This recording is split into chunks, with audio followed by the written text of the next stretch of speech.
Besides eating cereal with water, what is the most outrageous eating sin you have ever witnessed? Friend's mom used to eat soy sauce with ice cream. Dude in my dining hall had a plate of sunny side up eggs. Scooped under an egg with his fork, brought it up to his mouth, and only touched his lips to the yolk. Proceeded to suck all the yolk, and then slurped the rest of the egg in.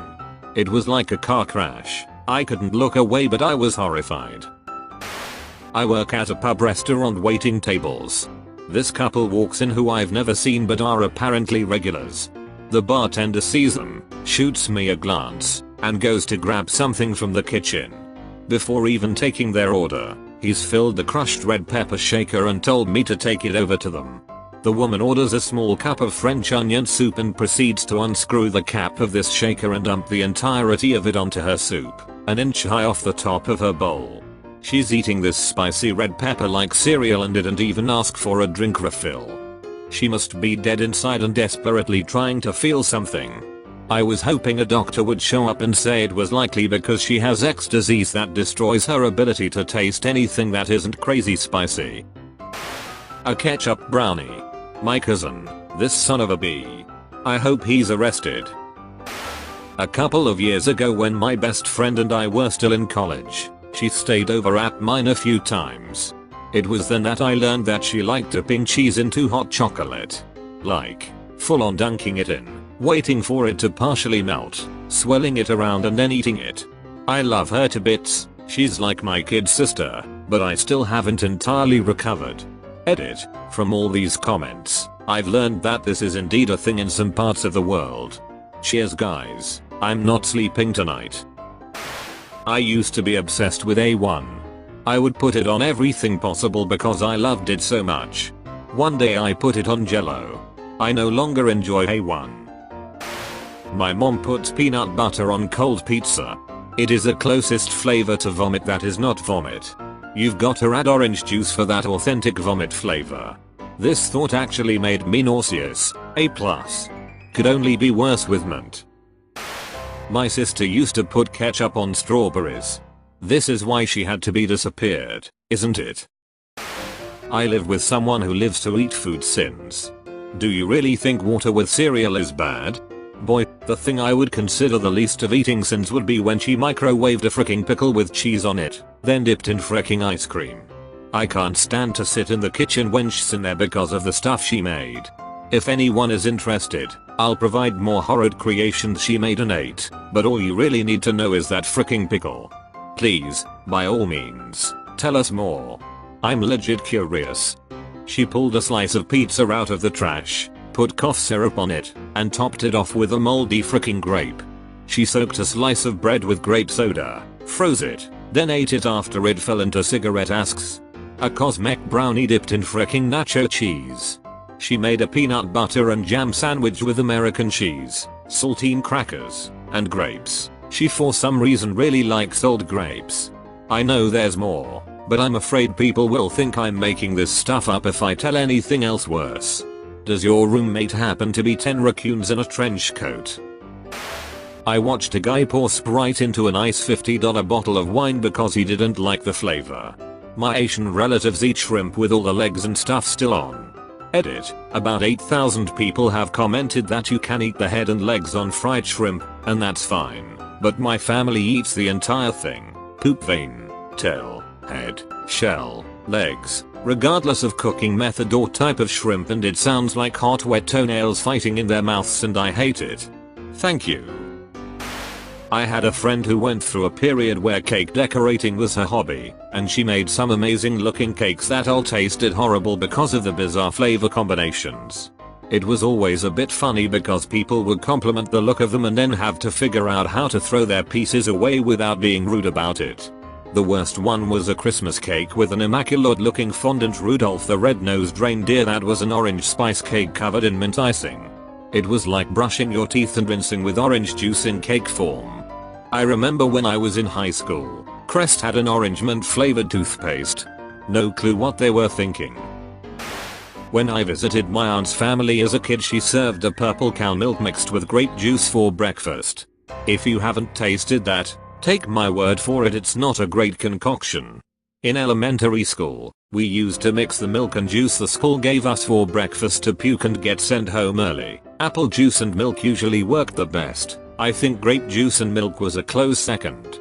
Kids are so genius in the absolute most moronic ways. That's so goddamn funny.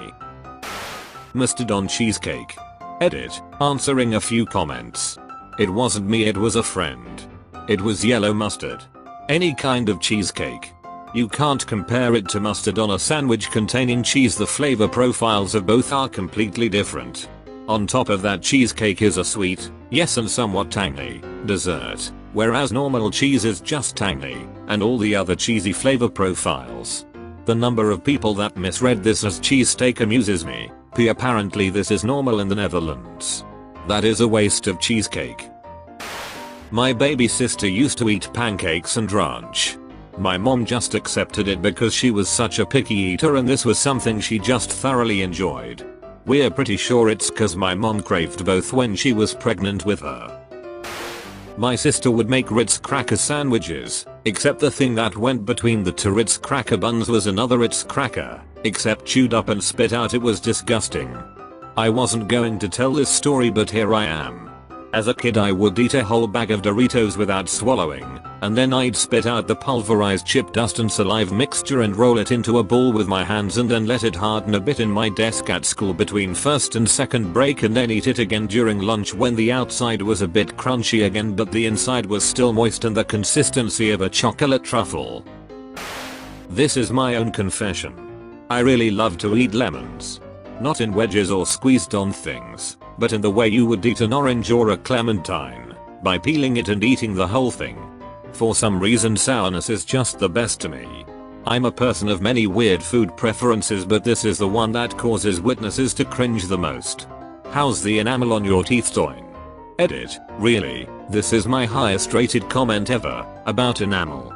Whenever I eat straight lemons with salt, or sip on diluted red wine vinegar, I always keep some water nearby to swish my mouth with to minimize the acid, and use some mouthwash not too long after if I can.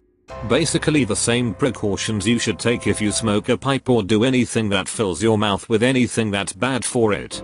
I don't mess with sodas or almost any processed sugar, either, which helps. But pro tip to anybody else out there who loves super sour stuff like this, do not brush your teeth soon after eating them. It may seem intuitive to brush off the acid and replace it with fluoride, but your teeth are super vulnerable after being exposed to high levels of acidity, and the best thing you can do is use mouthwash instead. Mom's boyfriend crushed Cheez-It crackers into his coffee. That day he ate waffles covered in spinach and fish sticks drizzled with syrup. All the while loudly smacking his lips saying, "Ooh, are so good." Mom says, "Don't let it bother me. It bothers me." This reminds me of an experience my friend had. She was studying Chinese and went to live in a smallish town in China for a bit. She is tall, white, blonde, blue eyes, etc. Because she stood out so much, and is a very friendly, sociable person, she became somewhat of a town celebrity. As such, some restaurant owners decided to open the first Westerner-style food place ever in the town and named it after her. On the opening night, she was sat around a big table with lots of local people excited to try the food. I can't remember exactly what was on the plate, but I know she said there was plain pasta, no sauce or anything, and a fried egg. But everyone had chopsticks. So as the restaurant owner said a little speech, and then asked them all to start, she said every single person around the table poked a hole in the yolk of the egg with their chopsticks, then lowered their faces to the egg and just sucked up the yolk. The thought of that has always made me laugh. When I was in grade school I went over to this kid's house to play, then ended up staying for dinner. We had spaghetti, some vegetable, maybe salad and something else. His entire family would mix everything together before eating it. His dad seemed to be the ringleader mastermind behind this scheme. I remember someone cheerfully saying, "Well, it all goes to the same place," and then the rest of them agreeing with this truism as if it was some serious folk wisdom. That's some serial killer stuff right there. The wife dips Oreos in water like a psychopath. That's all for today's video. Hope you guys liked it. If you liked the video, subscribe. If you want to support the channel, The best thing you can do is simply watch the videos, but if you really want to see the channel thrive, subscribe, like, comment, add to favorites, add to playlist, and share with friends. Don't forget to follow me on Instagram at Reddit and Insta. Thank you guys so much, and I will see you with tomorrow's upload.